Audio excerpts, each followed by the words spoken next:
ในวันที่24มีนาคม2026นี้สหายพลเอกคำเลี้ยงอุทาไกรสอนกรรมการกรมการเมืองศูนย์กลางภาครองนายกรัฐมนตรีกระทรวงป้องกันประเทศพร้อมด้วยคณะได้ลงติดตามกวดกาดสภาพความเสียหายอยู่กองพันใหญ่11จากเหตุการณ์ผลกระทบจากพายุฤดูร้อนและหมากเห็บถล่มในวันที่22มีนาคม2026ที่ผ่านมา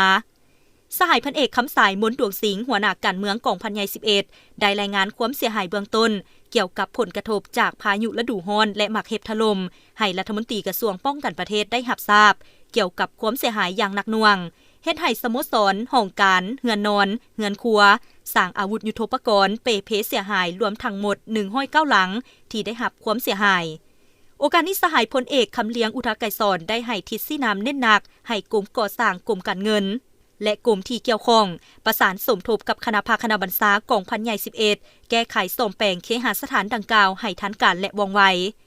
จากนั้นบริษัทหัวซินอุตสาหกรรมบริษัทวนิดาสำรวจแห่ธาตุและการลงทุนนำโดยทานลีฮงรองประธานสมาคมกัมพูชีลาวพร้อมด้วยคณะได้มอบเงินสดจำนวน1 ตื้อกีบและบริษัท PSL Group นำโดยทานนางสอนดาราเฮืองเจริญพร้อมด้วยคณะมอบเงินสด1 ตื้อกีบเพื่อประกอบส่วนซ่อมแปลงหลังคาและเพดานที่ได้รับผลกระทบภัยพิบัติทางธรรมชาติลมพายุหมักเห็บตั้งหน้ากล่าวรับโดยสหายพันเอกคำสายมนต์ดวงสิงห์หัวหน้าการเมืองกองพันใหญ่11พร้อมด้วยคณะท้ายนี้สหายพันเอกคำสายมนต์ดวงสิงห์ได้แสดงความขอบใจและฮู้บุญคุณต่อบริษัทหัวซินอุตสาหกรรมบริษัทวนิดาสำรวจแห่ธาตุและการลงทุนและบริษัท PSL Group ที่มีน้ำใจมนุษยธรรมเอื้อเฟื้อเผื่อแผ่ให้การช่วยเหลือกองพันใหญ่11ในครั้งนี้ซึ่งการช่วยเหลือดังกล่าวแม่นสอดคล้องกับความเรียกร้องต้องการของสภาพการตัวจริงในปัจจุบัน